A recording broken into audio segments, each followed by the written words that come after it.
हम लोग क्या है, सेलेक्टिव रीअब्जॉर्प्शन। चलो बात करते हैं सेलेक्टिव रीअब्जॉर्प्शन।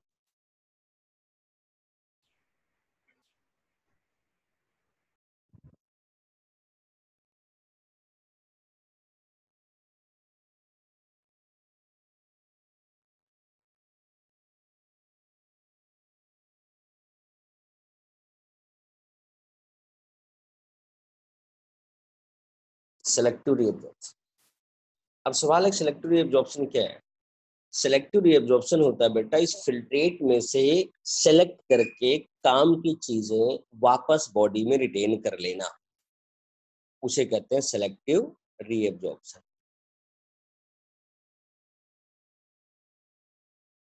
फिल्ट्रेट में से काम की चीजों को दोबारा बॉडी में रिटेन कर लेना कहा जाता है सिलेक्टिव रीअब्जॉर्प्शन। अब सवाल है कि सिलेक्टिव रीअब्जॉर्प्शन कैसे होता है। बेटा बता दें, जो हमारे रीनल ट्यूब्यूल है, रीनल ट्यूब्यूल का जो भी पार्ट है, पीसीटी, डीसीटी, हेनले लूप, ये सारे के सारे सिलेक्टिव रीअब्जॉर्प्शन करते हैं। तो आपको बता दें कि पीसीटी आपको कल बताया गया था, जब स्ट्रक्चर बताया गया था लास्ट क्लास में, कि lined by brush bordered cuboidal epithelia,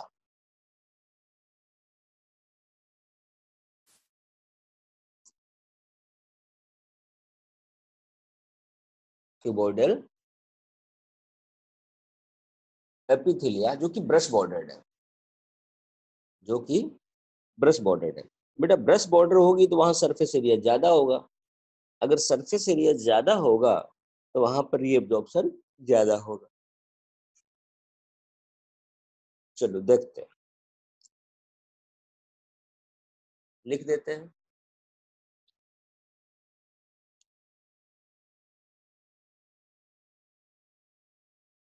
lumen of PCT is brush bordered. कैसी होती है? Brush bordered.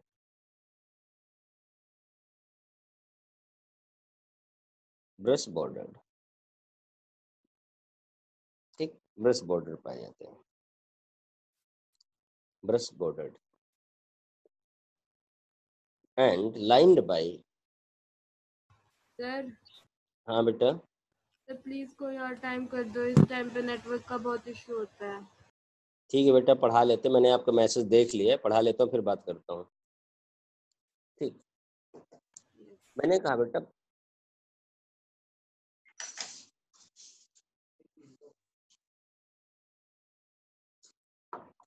What is this, ये है क्या जोक? ऐसा जोक, चलो ठीक है, तालाब वाली जोक नहीं लाए। अरे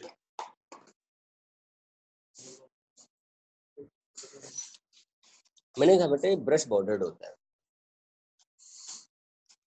ब्रश बॉर्डरिंग से अब lined by simple cuboidal epithelia,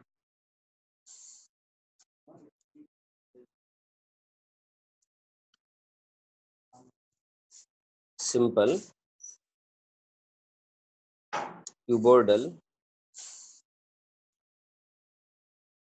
epithelium, simple cuboidal epithelium.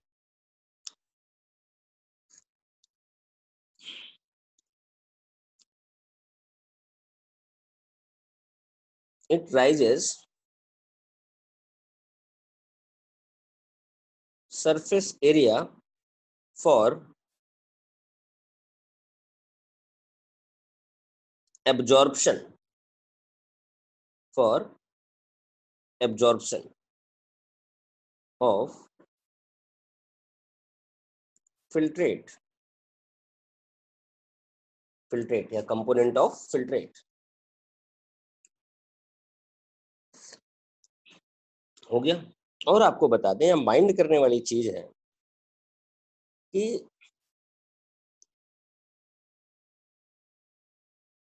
About 70 to 80%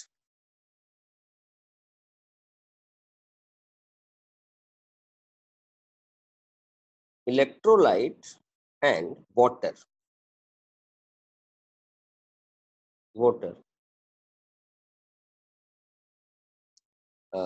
selectively reabsorb या reabsorb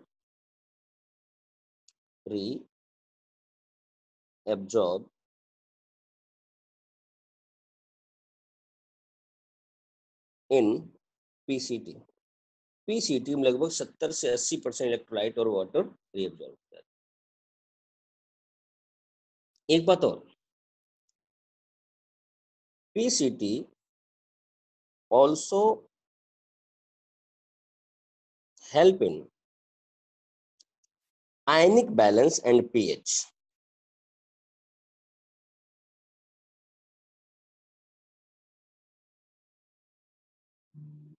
ionic balance and pH of filtrate। हो गया बेटा, ध्यान देना। अब एक बात और बता दें, इतने एब्जॉर्प्शन के बावजूद भी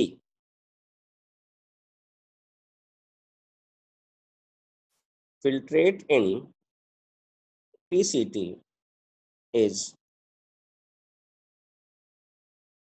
isotonic to interstitial fluid या body fluid।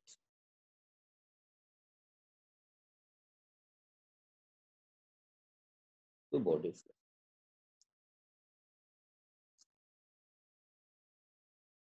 हो गया। अब बेटा हम बात करेंगे हेनले लूप में।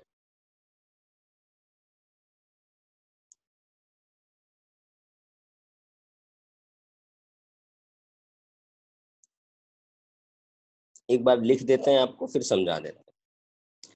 हेनले लूप में बेटा दो आर्म होते हैं। हेनले लूप में आपको बता दें,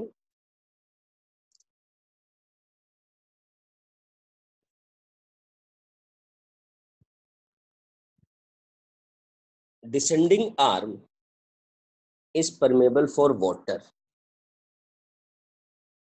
और इज परमेबल, या परमेबल का मतलब वहां वाटर का एब्जॉर्प्शन होता है, और ascending arm is permeable for salt.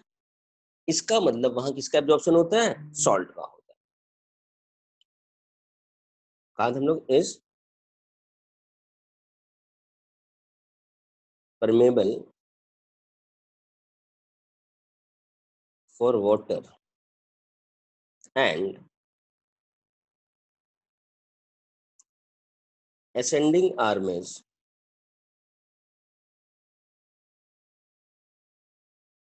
permeable for electrolyte या सॉल्ट, मतलब Na+Cl- इन सारी चीज।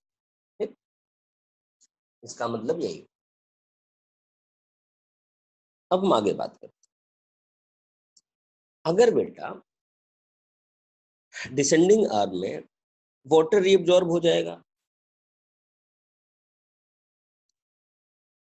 तो मतलब ये हुआ कि जो सोल्यूशन है उस सोल्यूशन से सॉल्वेंट निकल गया, तो सोल्यूशन कंसंट्रेटेड हो जाएगा। और अगर असेंडिंग आर्म में सोल्यूशन से सोल्यूट निकल गया, तो सोल्यूशन डाइल्यूट हो जाएगा। इसका मतलब हम कह सकते हैं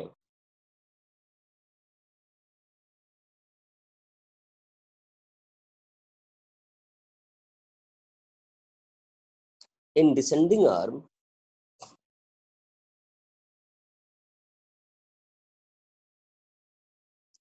filtrate is concentrated होगा ना, हाइपरटोनिक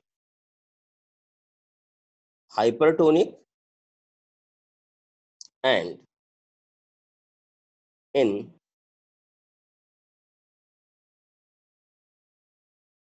ascending arm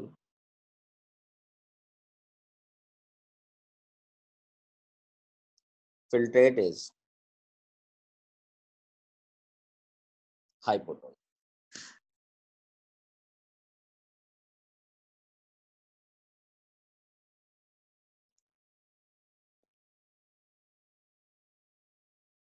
ठीक, फिल्ट्रेट कैसा हो जाता है? हाइपोटोनिक। चलो अब हम बात कर लेते हैं डीसीटी, फिर आपको डायग्राम बना के समझाते हैं।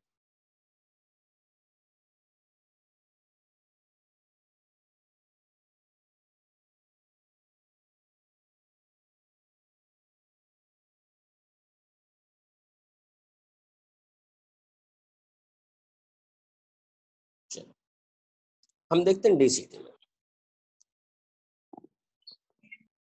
DCT is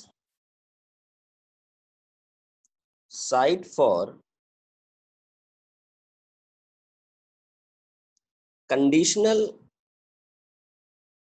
reabsorption of salt, मतलब Na+ and water, salt and water के लिए कंडीशनल रीअब्जॉर्प्शन के लिए साइट होता है। ठीक,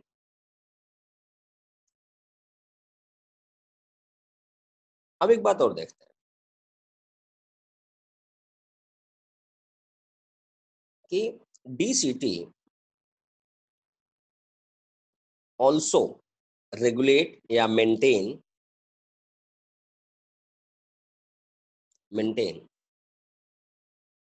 pH and sodium potassium balance in blood, sodium potassium balance in blood.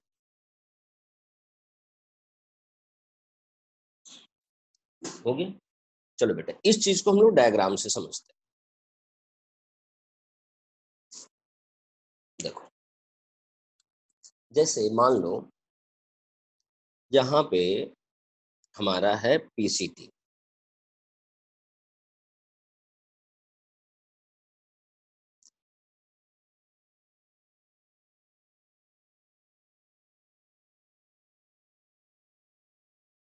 ये पीसीटी।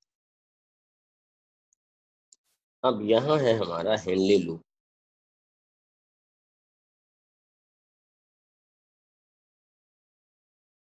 हेनली लूप,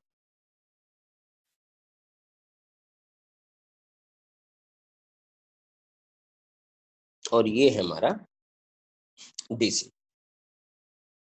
और अगर आप लगाना चाहो तो आगे लगा दो बोमेन कैप्सूल वगैरह, आपकी मर्जी है। बेटा देखना पीसीटी में क्या रीअब्जॉर्ब होगा, आपने लिख रखा है पीसीटी में 70 to 80% इलेक्ट्रोलाइट और वाटर रीअब्जॉर्ब हो जाता है। ठीक, इसका मतलब यहाँ पे रीअब्जॉर्ब होता है वाटर, सॉल्ट, ग्लूकोज, पोटेशियम, ठीक, फॉस्फेट, सल्फर नहीं, फॉस्फेट, क्रिएटिनिन नहीं। ठीक, ध्यान देना। अब एग्जामिनर अगर यहाँ सवाल पूछ ले कि ये सारी चीजें एब्जॉर्ब तो होती हैं, लेकिन पहले कौन एब्जॉर्ब होता है? सबसे पहले कौन एब्जॉर्ब होता है? बेटा यहाँ सबसे पहले एब्जॉर्ब होता है ग्लूकोज बाय एक्टिव ट्रांसपोर्ट। यहाँ पे पीसीटी में स्टार पॉइंट बना के लिख रहे हैं, in PCT glucose reabsorbed first by active transport, active transport के जरिए एब्जॉर्ब,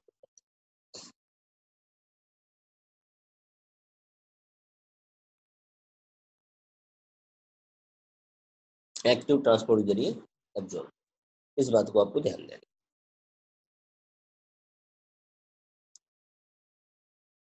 अब है हमारे पास ये descending arm of Henley law. मैंने कहा descending arm is permeable for water, यहां से केवल और केवल वाटर का रिएब्जॉर्प्शन, केवल और केवल वाटर, इस बात को ध्यान दें। फिर मैंने कहा असेंडिंग आर्म क्या होता है, परमेबल फॉर सॉल्ट, ठीक, Na+Cl-। फिर मैंने बताया कि DCT जो है it is site for conditional reabsorption, इसके लिए Na+Cl-, वाटर, इन सारी चीजों के लिए। तो यहाँ पे हमारे पास जो रीअब्जॉर्ब होगा क्या होगा, H2O कंडीशनल, सॉल्ट Na+ वगैरह, Cl- वगैरह कंडीशनल। बट जो वाटर रीअब्जॉर्ब होता है ये होता है अंडर इन्फ्लुएंस ऑफ ADH,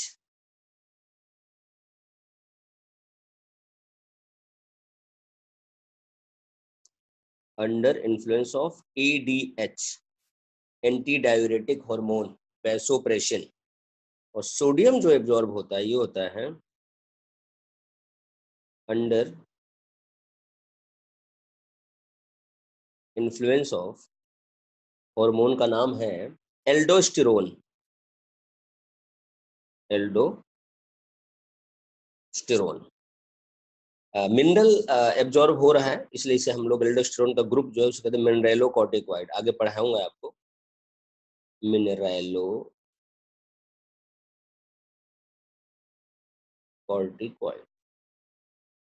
मिनरेलोकॉर्टिकॉइड, इसके इन्फ्लुएंस से एब्जॉर्ब ये हो, ठीक।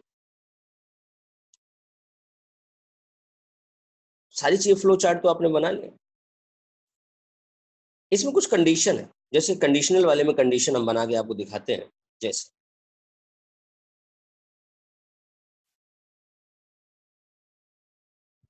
ADH क्या कर रहा है, ADH कर रहा है वाटर का रीअब्जॉर्प्शन, क्या करवा रहा है, वाटर का रीअब्जॉर्प्शन, ठीक। अगर ADH की मात्रा ज्यादा हो जाए तो फिल्ट्रेट से ज्यादा पानी एब्जॉर्ब होकर बॉडी में चला जाएगा, बात सही है। अगर फिल्ट्रेट का पानी ज्यादा से ज्यादा निकल जाएगा तो यूरिन क्या हो जाएगा, हमारा गाढ़ा हो जाएगा, कंसंट्रेटेड हो जाएगा, यूरिन का अमाउंट कम हो जाएगा, क्योंकि भाई पानी निकल गया। कहानी को सुन लो पहले। अगर ये उल्टा कर दे,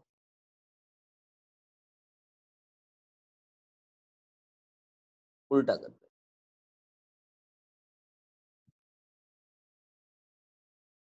उल्टा ये कर दिया कि हमने उसकी मात्रा को कम कर दिया, अगर कम कर दिया तो रीअब्जॉर्प्शन क्या होगा, कम हो जाएगा, रीअब्जॉर्प्शन कम हो जाएगा। और जब कम हो जाएगा बेटा तो फिल्ट्रेट में पानी की मात्रा बढ़ने लगेगी, और फिल्ट्रेट में जब पानी की मात्रा बढ़ने लगेगी तो यूरिन की मात्रा बढ़ जाएगी, और जब यूरिन की मात्रा बढ़ जाएगी तो बेटा इंसान को, उस पर्टिकुलर ह्यूमन को बार बार यूरिनेशन करना पड़ेगा। इस घटना को कहते हैं पॉलीयूरिया। क्या बोलते हैं, पॉलीयूरिया, बार बार यूरिनेशन करना। अब यह हम लिखेंगे इस बात को, ये बात लिखेंगे, तो सवाल है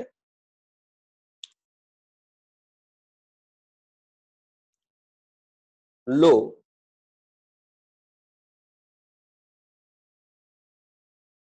secretion of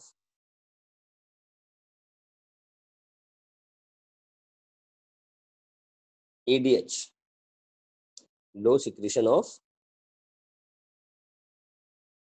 ADH leads low reabsorption of water in DCT. So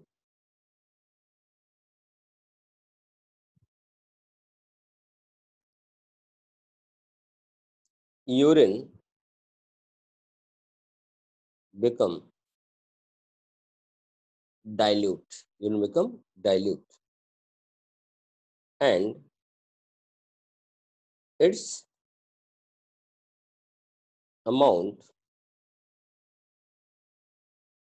rise, and क्या causes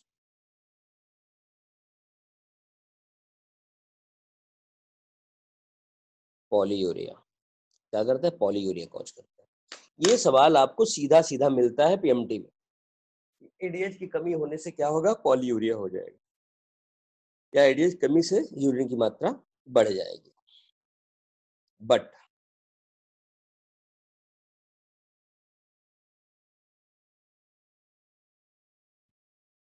बट जो सवाल नया बनेगा वो क्या बनेगा?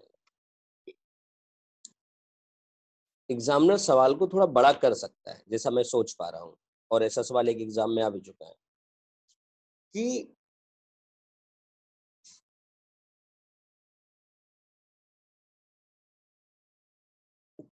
एडीएच कम होने से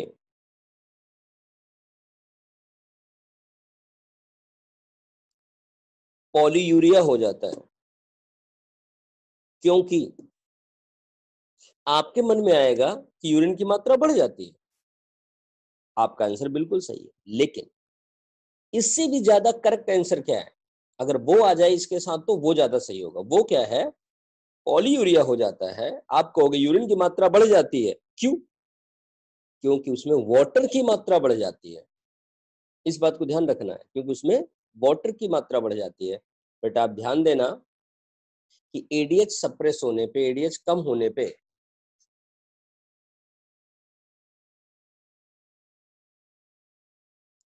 बेटा मैं ये कह रहा था कि अगर एडीएच की मात्रा कम होती है तो वाटर का रीएब्जॉर्प्शन कम होता है,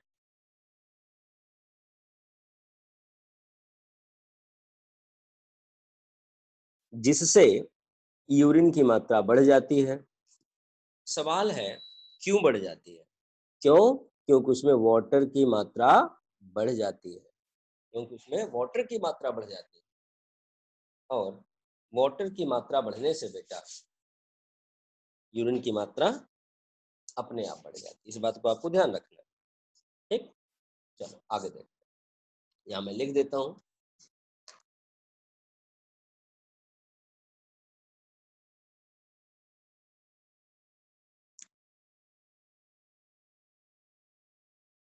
due to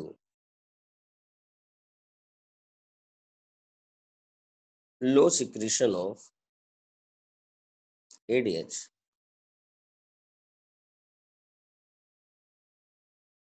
large amount of water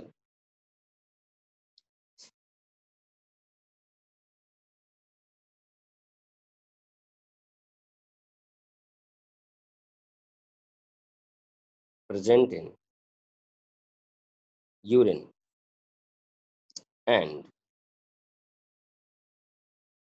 causes polyuria। उसी बात को एक्सप्लेन हो गया। ऊपर मैंने लिखा है कि पॉलीयूरिया हो जाता है लो एडीएच से, लेकिन क्यों हो जाता है? क्योंकि वाटर की मात्रा बढ़ जाती है। बेटा अब हमारा तीसरा टॉपिक है इसमें, ट्यूबुलर सिक्रीशन। क्या है? Tubular secretion.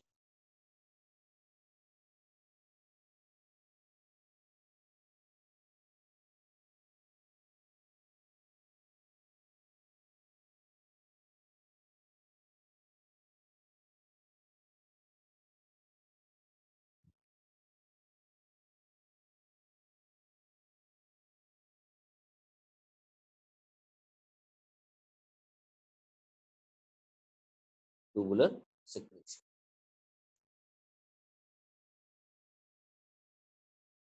ट्यूबुलर सिक्रीशन में क्या होता है बेटा? ट्यूबुलर सिक्रीशन में होता है जिस पोर्शन में रीअब्जॉर्प्शन हो रहा है उस पोर्शन में कुछ चीजें वापस सिक्रीट होकर फिल्ट्रेट के अंदर वो क्या करती हैं, हाइड्रोजन आयन बैलेंस करती हैं, इससे पीएच बैलेंस हो जाता है और आयन बैलेंस हो जाता है। इस बात को ध्यान देना है आपको कि ट्यूबुलर सिक्रीशन हम क्या देखते हैं कि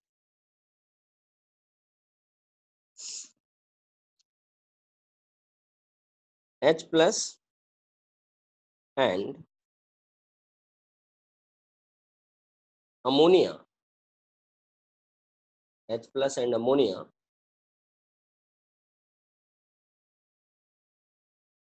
secreting PCT।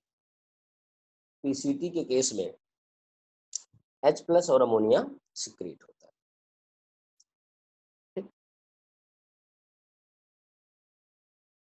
In DCT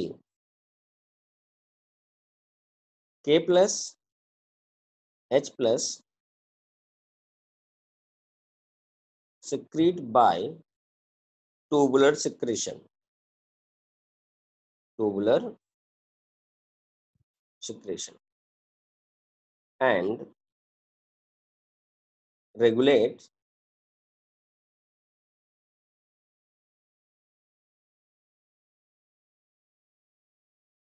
ionic balance, regulate ionic balance and pH of filtrate, ionic balance and pH of filtrate। ठीक, इतना है। ये तो हो गया हमारा ट्यूबुलर सिक्रेशन की कहानी। अब सवाल है बेटा हमारे पास कि ये जो फिल्ट्रेट बना है ये फिल्ट्रेट डीसीटी के बाद कहाँ जाता है? डीसीटी के बाद जाएगा कलेक्टिंग डक्ट। हम थोड़ा सा कलेक्टिंग डक्ट के बारे में बात,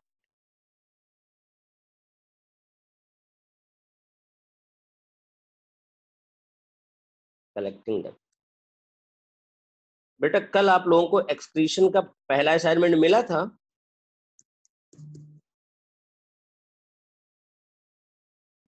यस सर। चलो आज और भिजवाता हूँ। ठीक, हम कलेक्टिंग डक्ट की बात करते हैं। इस डक्ट में बेटा डीसीटी खुलता है, एक कॉर्टेक्स से लेकर के मेडुला के तक या मेडुला के अंदर तक फैला होता है। इसमें भी वाटर का रीअब्जॉर्प्शन होता है, यह भी यूरिन का कंसंट्रेशन कॉज करने में हेल्प करता है।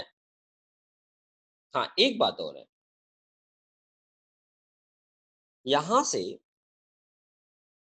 थोड़ा थोड़ा यूरिया जो हमारे यूरिन में आ रहा होता है फिल्ट्रेट में, वो इंटरस्टिशियम फ्लूइड के लिए अलाउ हो जाता है, रीअब्जॉर्प्शन उसका हो जाता है, जिससे कि बेटा आयनिक बैलेंस और पीएच मेंटेन रहे सराउंडिंग में, सेल को हार्म ना करे। बेटा यहाँ पर उस एब्जॉर्प्शन के अलावा पोटेशियम और हाइड्रोजन का सिक्रीशन भी होता है आयनिक बैलेंस के लिए और पीएच के लिए। बेटा ध्यान देते हैं, collecting duct is long tube like structure, tube like structure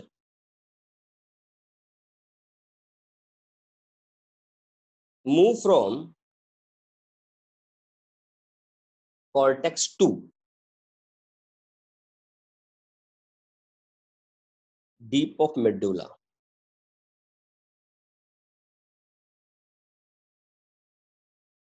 deep of medulla, cortex to deep of medulla। हो गया? हाँ मैंने एक बात बताया, यहाँ पर भी वाटर का रीअब्जॉर्प्शन होता है।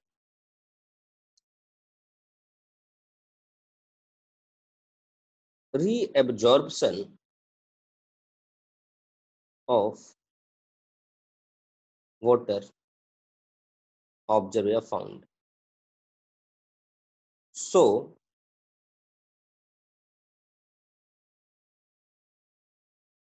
plays role in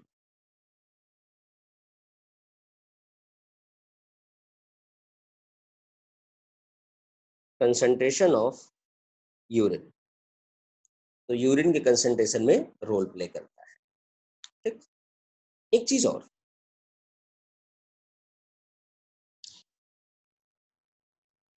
मैंने बताया था जहां पर यूरिया का मूवमेंट होता है from filtrate to interstitium osmolarity को मेंटेन करने के लिए। ठीक,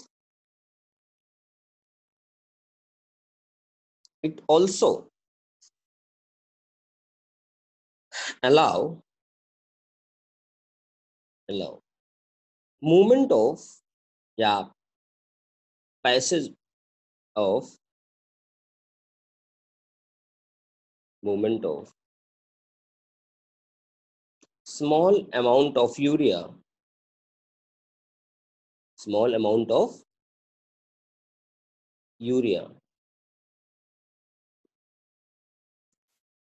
from filtrate to कहाँ पे, मेडुलरी फ्लूइड या medullary interstitium.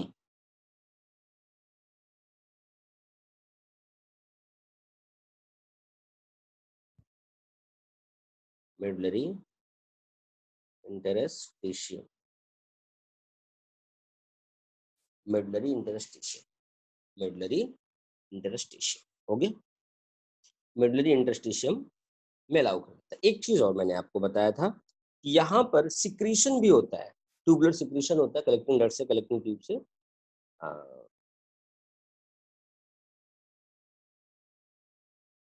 Secretion of H plus and K plus ion help in regulation of ionic balance of body and maintain pH. Help in regulation of pH and ionic balance. pH and ionic balance. Okay. pH और ionic balance में help. ठीक,